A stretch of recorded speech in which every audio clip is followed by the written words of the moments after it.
لبيك اللهم لبيك لبيك لا شريك لك لبيك إن الحمد والنعمة لك الملك لا شريك لك لبيك اللهم لبيك لبيك لا شريك لك لبيك إن الحمد والنعمة لك الملك لا شريك لك. اعوذ باللہ من الشیطان الرجیم. بسم اللہ الرحمن الرحیم.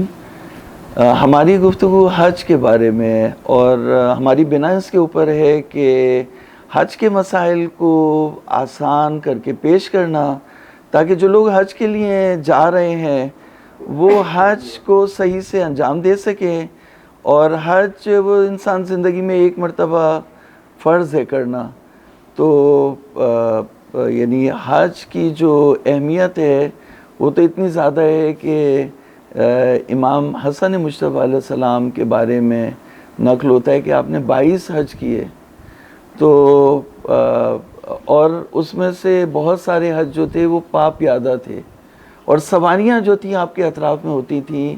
اور اس کے بعد بھی آپ یہ کہتے تھے کہ میں پسند کرتا ہوں کہ اللہ کے گھر کے لیے جو ہے وہ میں پیدل چل کر جاؤں. تو حرمت کے قائل تھے, اللہ کے گھر کی حرمت کے قائل تھے. تو اللہ تعالیٰ نے انسانوں پر حج کو فرض قرار دیا. ایک مرتبہ حج اگر شرائط پوری ہو جائیں, اگر انسان کے پاس اتنا خرچہ ہو کہ وہ حج کر سکے, اپنے سال کے خرچے نکال کر, اگر اس کے پاس اتنے پیسے ہو جائیں اور اس کے پاس کوئی مجبوری نہیں ہو جو اسے اپنے شہر میں روک رہی ہو, اور اس کے علاوہ بھی کوئی بیماری نہیں ہو, اور اگر کوئی پابندی نہ لگی ہو, جیسے کورونا میں پابندی لگ گئی اور حج کرنا بین ہو گیا تھا, اگر اس طرح سے نہیں ہو اور پھر بھی انسان نہ جائے, تو معصوم نے فرمایا کہ یہ شخص جو بغیر وجہ کے حج کو ترک کر رہا ہے, جب یہ مرے گا تو یا یہودی مرے گا یا نصرانی مرے گا.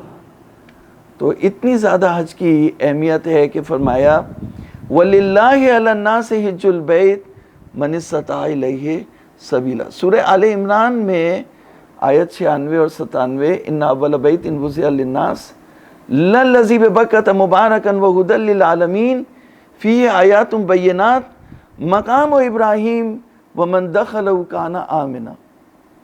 پہلا گھر جو لوگوں کے لیے بنایا گیا کہ لوگ اس میں عبادت کریں, جو مقدس ہے, مبارک ہے اور عالمین کے لیے ہدایت ہے, اور اس میں بہت بڑی بڑی نشانیاں ہیں, اور اس میں مقام ابراہیم ہے, اور جو اس میں آ گیا وہ امان میں ہے.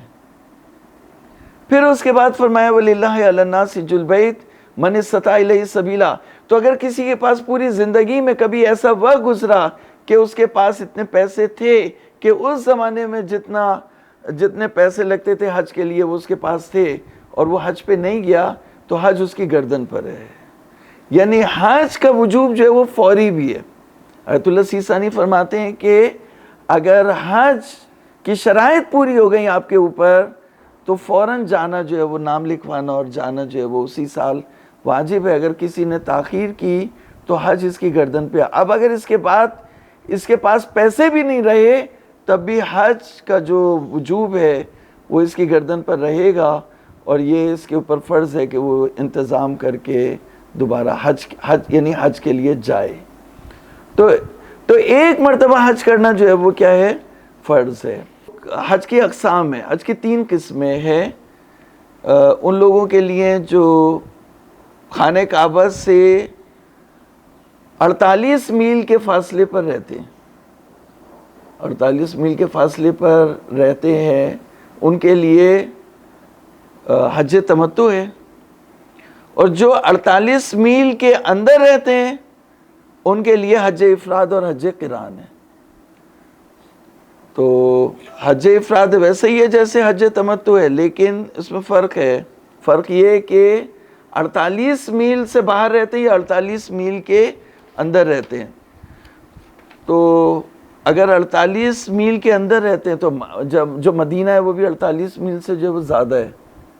تو مدینے والا بھی جب کرے گا حج تو کون سا حج کرے گا, حج تمتع. حج تمتع میں جو وہ یعنی عمرہ تمتع بھی اگر اس کے ساتھ ملا لیں تو پہلی مرتبہ اگر کوئی حج تمتع کرے گا اور عمرہ تمتع تو اس کے کمبینیشن کو بولتے ہیں حجۃ الاسلام. تو حجۃ الاسلام فرض ہے پہلی مرتبہ، چاہے وہ مکے میں ہو یا مکے سے باہر ہو، حجۃ الاسلام فرض ہے. اب اگر مکے والا ہے، مکے میں رہنے والا ہے تو وہ عمرہ مفردہ کرے گا اور حج افراد کرے گا، اور اگر قربانی لے آیا تو حج قران کرے گا. تو صحیح، ٹھیک ہے. تو مکے والے کے لیے تو ہم نے بیان کر دیا، مکے یا اس کے اطراف میں 48 کلومیٹر کے ریڈیس میں اگر کوئی رہ رہا ہے تو وہ عمرہ مفردہ بچا لائے گا. جیسے اس نے ذیقعد میں عمرہ مفردہ انجام دے لیا، اس کے بعد احرام اتار دیا. اب ذی الحج میں 8 ذی الحج کی رات کو وہ جو ہے وہ دوبارہ حج کے لیے احرام پہنے گا مکے سے، ٹھیک ہے نا. تو یہ بات جو ہے وہ واضح ہو گئی کہ جو مکے والا ہے وہ عمرہ مفردہ انجام دے گا اور اس کے بعد جو ہے وہ حج تمتع انجام دے گا. دونوں کا کمبینیشن ملا کے پہلی مرتبہ اس کے لیے فرض ہے. تو ایک حجۃ الاسلام یعنی پہلا حج اور عمرہ، جو پہلا حج اور عمرہ جو ہے وہ اس کے لیے کیا ہو جائے گا؟ فرض ہو جائے گا، واجب ہو جائے گا. تو اس لحاظ سے اس کے لیے عمرہ مفردہ بھی واجب ہے اس کے اوپر، اور اس کے اوپر حج تمتع بھی جو ہے وہ واجب ہے ایک بار.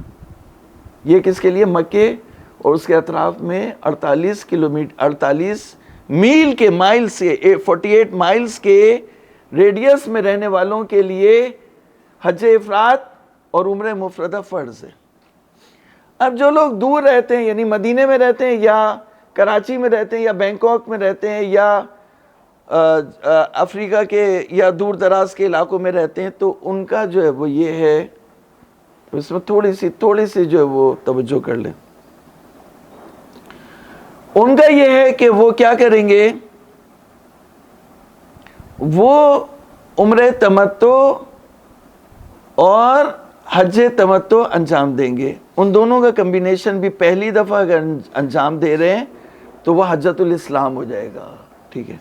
اگر دوسری دفعہ انجام دے رہے ہیں تو کمبینیشن یہی رہے گا، لیکن اس کا نام حجۃ الاسلام نہیں ہوگا، کیونکہ حجۃ الاسلام تو فرض ہے اور فرض وہ ادا کر چکا ہے. تو اگر دوسری مرتبہ جائے گا الحاج ہونے کے لیے، دوبارہ اگر دوسری مرتبہ اسے اللہ تعالیٰ توفیق دیتا ہے اور حج کے لیے جاتا ہے، تو وہ اس کا حجۃ الاسلام نہیں ہوگا، لیکن وہاں بھی وہ عمرہ تمتع کرے گا اور پھر اس کے بعد حج تمتع انجام دے گا.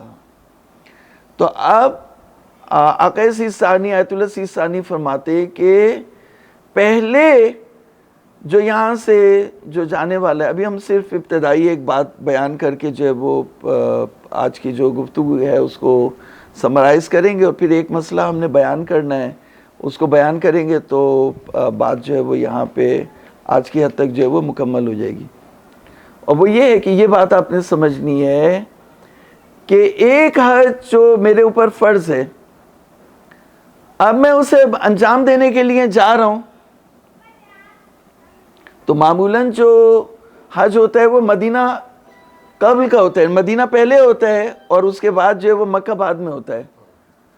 تو جب آپ مدینے سے آتے ہیں مکے کی طرف تو جو میقات پڑتا ہے وہ مسجد شجرہ پڑتی ہے. میقات کیا پڑتی ہے؟ مسجد شجرہ. مسجد شجرہ جو ہے وہ وہاں پہ قائم کی گئی ایک علاقے پر، اس علاقے کا نام ہے ذوالحلیفہ. اس علاقے کا کیا نام ہے؟ اچھا، مسجد ہی بہت بڑی بنائی ہے، لیکن ذوالحلیفہ میں اگر کوئی احرام پہنتا ہے تو وہاں سے وہ محرم ہوگا کس کے لیے؟ عمرہ تمتع کے لیے. حجۃ الاسلام کا پہلی مرتبہ اگر وہ جا رہے ہیں تو پہلی مرتبہ جب آپ مدینہ کرنے کے بعد، مدینہ جو وہ حج کے حصہ نے، مدینہ میں آپ نے زیارتیں کر لیں، مدینہ کرنے کے بعد آپ جب مکے میں جائیں گے تو مکے میں جانے سے پہلے جو انٹری گیٹس ہیں اسے بولتے میقات، جس میں یہ کسٹم ہے حاجی کا یہ سکھایا کہ آپ نے محرم ہو کے، تو ہم جو وہ کل محرم ہونے کی باتیں کریں گے، آپ نے محرم ہو کے احرام پہن کے آگے جانا ہے. تو جہاں سے آپ نے احرام پہننا ہے اس گیٹ وے کو 4 گیٹ وے ہے، مدینے سے جو گیٹ وے پڑتا ہے اس کا نام ہے مسجد شجرہ، اور اگر اس کی آپ مزید ڈیپتھ میں جائیں گے تو اس کا نام ہے ذوالحلیفہ۔ اس لیے کہ بہت سے لوگ شبہ کرتے ہیں کہ مسجد میں اگر کسی نے احرام نہیں پہنا تو اس کا احرام باطل ہے، نہیں، ذوالحلیفہ کے مقام پر اگر کسی نے احرام پہنا اور حج تمتع کی نیت کی اور اس کے بعد وہ مکے کی طرف بڑھا تلبیہ کہتے ہوئے لبیک اللہم لبیک، تو اس کا حج جو ہے وہ صحیح ہے۔ تو پہلے وہ عمرہ تمتع کے لیے، تو آپ کی نیت ہوگی کہ عمرہ تمتع کے لیے آپ جا رہے ہیں، اور یہ عمرہ تمتع جب آپ انجام دے لیں گے تو ایک پوز آئے گا، جیسے مثال کے طور پر وہ 10 دن کا ہو یا 20 دن کا ہو یا 1 مہینہ کا، جتنا بھی ہو، 1 مہینے کا تو نہیں ہوتا لیکن وہ ہوتا ہے اتنا ہی پوز ہوتا ہے، 1 مہینے سے کم ہوتا ہے، تاکہ حج تمتع اور عمرہ تمتع جو ہے وہ کنیکٹڈ رہے۔ تو آپ نے عمرہ تمتع جو ہے وہ، تو آپ یعنی مسجد شجرہ سے آپ انٹر ہوں گے، تو اب ہم نے یہ بات آپ کو بتا دی کہ حج کے لیے پہلے عمرہ تمتع انجام دینا ہے، عمرہ تمتع کے بعد آپ نے ویٹ کرنا ہے کس کا؟ حج تمتع کے ایام کا، جو 8 ذی الحج سے شروع ہوں گے یا 9 ذی الحج سے ارکان شروع ہو جائیں گے، 8 ذی الحج سے آپ احرام باندھتے ہیں اور پریپریشن شروع ہو جاتی ہے۔ تو اس کے بیچ میں آپ کا احرام اترتا ہے اور آپ کو انتظار کرنا ہوتا ہے، مکے کے اندر اسٹے کرنا ہوتا ہے۔ یو کین ناٹ لیو مکہ، مکے کو آپ چھوڑ نہیں سکتے۔ اب میں یہاں پر یہ مسئلہ شرعی بیان کر دوں کہ ایک شخص تھا، وہ جو ہے وہ کاروان کے انتظام کرنے والوں میں سے تھا، مینجمنٹ میں تھا، اور اسے قربانی کے لیے کئی مرتبہ جو ہے وہ ہر سال وہ قربانی کے لیے عمرہ تمتع انجام دینے کے بعد جو بیچ کا پیریڈ تھا اس میں آقا سیستانی فرماتے ہیں کہ مکے سے باہر نہیں نکل سکتے، آپ مکے کے اندر ہی رہنا۔ آپ وہ مکے سے باہر نکلتا تھا، تو اب اس نے یہ سوال کیا کہ کیا اس کے جو حج اس نے انجام دیے اور وہ مکے سے باہر نکلتا تھا عمرہ تمتع اور حج تمتع کے درمیان، تو کیا اس کا حج جو ہے وہ صحیح ہے؟ تو ہم نے جواب دیا کہ آیت اللہ سیستانی کے مطابق اس کا حج جو ہے وہ صحیح ہے، اور آیت اللہ سیستانی جو خدمہ کاروان یعنی کاروان کے جو مینجمنٹ کے لوگ ہیں، جو کسی خاص ضرورت کے لیے مکے سے باہر جاتے ہیں، ان کے لیے اجازت دیتے ہیں، تو یہ قربانی کے مسائل حل کرنے کے لیے، قربانی کا جانور ارینج کرنے کے لیے مکے سے باہر جاتے تھے، تو ان کا حج صحیح ہے، اور بغیر کسی ایسی اشد ضرورت کے اگر کوئی مکے سے باہر نکلے گا عمرہ تمتع انجام دینے کے بعد تو اس کا حج اشکال اور باطل کی صورت میں چلا جائے گا۔ اس لیے اس سے پرہیز کرنا چاہیے۔ پروردگار ہمیں حج کے مسائل کو سمجھنے کی توفیق عطا فرمائے۔ انشاءاللہ اس سلسلے کو آگے بڑھائیں گے۔ والسلام علیکم ورحمۃ اللہ۔